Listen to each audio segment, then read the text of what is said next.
नमस्कार, मैं नासिर खान। आप देख रहे हैं सत्य की जीत। चलिए नजर डालते हैं इस वक्त की खास खबर पर। स्वतंत्रता संग्राम सेनानी सीताराम आजाद की पुण्यतिथि पर भावपूर्ण श्रद्धांजलि। महापुरुष किसी जाति विशेष के नहीं, संपूर्ण राष्ट्र के होते हैं। डॉक्टर संदीप सरावगी स्वतंत्रता सेनानियों के आदर्शों से प्रेरणा लें। हरगोविंद कुशवाहा, झांसी। स्वतंत्रता संग्राम के अमर वीर सीताराम आजाद की पुण्य स्मृति समारोह गुरुवार को पत्रकार भवन प्रांगण में हृदयस्पर्शी रूप से मनाया गया। समारोह में मुख्य अतिथि के रूप में समाज सेवी डॉक्टर संदीप सरावगी तथा विशिष्ट अतिथि के रूप में राज्य मंत्री हरगोविंद कुशवाहा सहित अनेक गणमान्य लोगों ने सीताराम आजाद की प्रतिमा पर माल्यार्पण कर उन्हें नमन किया। कार्यक्रम का शुभारंभ स्वतंत्रता संग्राम सेनानी की प्रतिमा पर पुष्पांजलि अर्पित कर किया गया। इस अवसर पर कांग्रेस नेता गौरव जैन, सुनील तिवारी, दिनेश भार्गव, संपादक रिपुसूदन नामदेव सहित अनेक सामाजिक कार्यकर्ता एवं बुद्धिजीवी उपस्थित रहे। महापुरुष किसी जाति नहीं, पूरे राष्ट्र के होते हैं। मुख्य अतिथि डॉक्टर संदीप सरावगी। समारोह के मुख्य अतिथि डॉक्टर संदीप सरावगी ने अपने विचार रखते हुए कहा कि सीताराम आजाद ने जिन मूल्यों और त्यागभाव के साथ क्रांतिकारियों को सहयोग दिया, वे आज भी प्रेरणा का स्रोत हैं। उन्होंने कहा, ऐसे महापुरुष किसी जाति या वर्ग के नहीं होते, वे पूरे राष्ट्र की धरोहर हैं। उनके आदर्शों को जीवन में उतारने की आवश्यकता है। उनके परिवारों की सहायता और सम्मान हमारी सामूहिक जिम्मेदारी है। डॉक्टर सरावगी ने यह भी कहा कि आज़ादी के आंदोलन में झांसी की भूमिका गौरवशाली रही है और ऐसे कार्यक्रम समाज में देशभक्ति का भाव मजबूत करते हैं। क्रांतिकारियों की रीढ़ थे सीताराम आजाद। राज्य मंत्री हरगोविंद कुशवाहा। राज्य मंत्री हरगोविंद कुशवाहा ने अपने संबोधन में कहा कि झांसी स्वतंत्रता आंदोलन की धड़कन रहा है और इस संघर्ष को गति देने में सीताराम आजाद का योगदान अत्यंत महत्वपूर्ण रहा। उन्होंने बताया कि भगत सिंह ने बबीना में विस्फोट किया था। चंद्रशेखर आजाद, राजगुरु, सुखदेव, राजेंद्र लाहिड़ी सहित अनेक क्रांतिकारी स्वतंत्रता संग्राम के दौरान सीताराम आजाद के यहाँ ठहरते थे। उन्होंने कहा कि युवा पीढ़ी को यह जानना आवश्यक है कि झांसी क्रांतिकारियों की गतिविधियों का प्रमुख केंद्र रहा और सीताराम आजाद ने जीवन जोखिम में डालकर स्वतंत्रता आंदोलन को सहारा दिया। साहित्यकारों, सामाजिक कार्यकर्ताओं ने साझा किए संस्मरण। वरिष्ठ साहित्यकार डॉक्टर सुनील तिवारी ने झांसी के क्रांतिकारी इतिहास पर विस्तार से प्रकाश डाला। बुंदेलखंड मुक्ति मोर्चा के महामंत्री दिनेश भार्गव ने सीताराम आजाद के संस्मरण सुनाए। कांग्रेस शहर अध्यक्ष मनोज गुप्ता ने उनके योगदान को ऐतिहासिक बताते हुए लगातार ऐसे आयोजनों की आवश्यकता पर जोर दिया। कार्यक्रम में प्रमोद वर्मा ने प्रतिमा स्थल के जीर्णोद्धार हेतु 11,000 रुपये का चेक भेंट किया, जिससे उपस्थित जनों ने उनका स्वागत किया। भारी संख्या में रही जनउपस्थिति। इस अवसर पर पत्रकार मुकेश वर्मा, दीपचंद्र चौबे, बॉबी खान, रवीश त्रिपाठी, राजाराम नामदेव, पवन तिवारी, प्रदीप नामदेव, संदीप नामदेव सहित बड़ी संख्या में गणमान्य नागरिक मौजूद रहे। अतिथियों का स्वागत संदीप नामदेव ने किया और कार्यक्रम का संचालन रिपुसूदन नामदेव ने किया। मंच को उपस्थित संदीप भैया, राजगुरु जी और सभी रवीश भैया, सभी लोग, आप सभी को मेरा नमन। कितने लोग हैं, महत्व ये है कि कैसे लोग हैं। जो लोगों ने अपनी पूरी जिंदगी से इस बात पर निछावर कर दी कि हमारे परिवार की नहीं, हमारे पूरे भारतवर्ष की रक्षा हो, और हम लोग सब लोग मिलकर उसके परिवार की रक्षा न कर पाए, ये शायद पॉजिटिव स्थिति नहीं है। हम बहुत शर्म की बात है आप लोगों के लिए और हम लोगों के लिए भी, हम बताएं। लेकिन सबसे बड़ा संकल्प होता है उस परिवार का, उस समाज का, जिसे आप लोग इकट्ठित करते रहे, जिसने वास्तव में त्याग किया।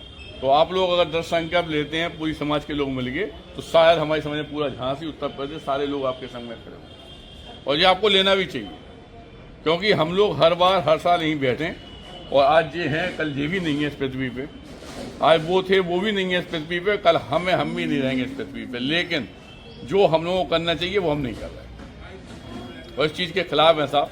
और इसी खिलाफत के चलते हुए हम लोग जो समाज सेवा कर रहे हैं, जो भैया ने, हमारे भतीजे साहब ने कहा है, बिल्कुल सही कहा छोटे भैया ने, कि जात पात की ये वैमनस्यता मिट जाए, हम लोग कुछ अच्छा कर पाए जीवन में। जय के लाने हमने सनातन धर्म के अंतिम पालन करो, बाद में समाज की बेटियों के पैर धो के कन्यादान दो, कि जो मिट जाए बस किसी तरह भी। तो जब हम ही लोग एक नहीं है, हम लोग बार बार बात करते कि अंग्रेज आए थे 1900 करोड़, लेकिन अगर सत्यता में देखा जाए तो सबसे बड़ा अगर खून कमजोर है तो वो सनातन धर्म है। जालियांवाला कांड में भी सिर्फ एक ही जने थे जो आदेश दे रहे थे, बाकी सब हिंदुस्तान की फौज थी जिन्हें गोली चलाई अपने हिंदुस्तान भाइयों से। तो कतऊ न कतऊ तो आप लोग कमजोर हैं, हम लोग कमजोर हैं, जो हमारी पीढ़ी को जो भुगतने पड़ो और भुगत रहे और भुगतस चले आ रहे हैं। आज गुजरात के व्यापार करवे में अलग तरीका है, दिल्ली को अलग तरीका है, लेकिन बुंदेलखंड की खास तौर से झांसी की अर्थव्यवस्था में 90% बाहर के लोगों को इन्वॉल्वमेंट वे चला रहे हैं। आपको खुद ही नहीं मालूम कि हमें किधर चलने का करने का नहीं करने। ये तो बहुत छोटी सी बात है, छत होने 5,000 दे दो, 10,000 20,000, ये इतना वो काम नहीं है। तो और हम लोग हर साल ऐसे ही बैठत ऐसे ही बात करो और अपने अपने बढ़िया आज जयंती हती, आज जो है तो आज पुण्यतिथि हती, ये मना के घरे चली जात। लेकिन ये आप लोगों का जीवन नहीं। जिस तरह से भगवान ने सक्षम बनाया है, अगर बिल्कुल भी आग है शरीर में तो सारी समाज को जोड़ो, परिवार को जोड़ो, हम लोगों को बुलाओ, भाई साहब को बुलाओ, हमारे छोटे भैया साहब को बुलाओ। जो हम वचन दे रहे हैं कि जो आप लोग चाह रहे हैं वो सब हो जाए इनके लाभ, लेकिन सिर्फ बात करके दिन को खत्म नहीं करो, क्योंकि हम लोग अगर इस दिन को बात करके ही खत्म कर देंगे तो यकीन मानना कोई आदमी देश की आज़ादी लड़ेगा नहीं। वो ये कहेगा कि ठीक है तो मियाँ को था मियाँ को जो शुरू से चलो आ रहा हूँ, जिनने अपनी पूरी जिंदगी दे दी, कम से कम उनके परिवार के लाने, अपनी झांसी के लाने उठ के खड़े हो सब लोग संग में, और जाबाद को संकल्प लो। आज खास तौर से हम तो भाई साहब से के सूदन भाई साहब से कि चूंकि ये इस योग बनाया भगवान ने समाज में कि आप नेतृत्व कर सकते हैं, और आपको नामदेव जैसे लोगों को, संदीप नामदेव जैसे लोगों को नेतृत्व करना चाहिए, और पूरी समाज को इकट्ठा करके एक जगह पे ले आओ। अगर कोई दिक्कत आ रही है वह समाज को पूरे को इकट्ठो करवे में जो भी संकल्प लगे वो हमारी तरफ से, लेकिन करो कुछ ऐसा करो कि जिससे ये सब चीजें मिट जाए, वरना तुम लोग कमजोर हटे हो, कमजोर रहो। और इतना ये 40 लोग भी इकट्ठे नहीं होंगे आपके पास अगर नहीं जगे तो। सब लोग समर्थ लोग बैठे, हम भी जाना थे, आदि यहाँ से जितने लोग बैठे 90% लोग संपर्क से थे, लेकिन जो आप लोग कर रहे हैं सब माला पहना के और इस आपने की मतलब इनके परिवार की व्यक्तिगत जिंदगी पे ध्यान नहीं दे रहा है, जो पॉजिटिव नहीं। आपको कायदे से ऐसा ध्यान देना चाहिए कि वास्तविकता में इन्हें लगे, और बल्कि आने वाले बच्चों को, जनरेशन को लगे कि यार जो आदमी त्याग करता है उसके लिए सब लोग खड़े, पूरी समाज खड़ी, हर आदमी खड़ो। आज झांसी में शेर का बेटा करके आपके पापा को जब जिताया गया था हमारे मंत्री जी प्रदीप जैन भाई साहब को, तो उनके व्यक्तिगत आचरण के कारण ही जिताया गया था। पार्टी सत्ता की वजह से नहीं जीते थे वह समय भी। ऐसे ही व्यक्तिगत आचरण से अगर इस आदमी ने अपना जीवन दे दिया है पूरी समाज को, पूरे भारतवर्ष को, तो ये आपको सोचना है कि उसे कैसे जिताना है, उसके परिवार को कैसे जिताना है। तब अपन लोग इस पुण्यतिथि को सफल समझेंगे, और हमारी बात अगर किसी को गलत लगी हो तो हम माफी चाहते हैं। धन्यवाद।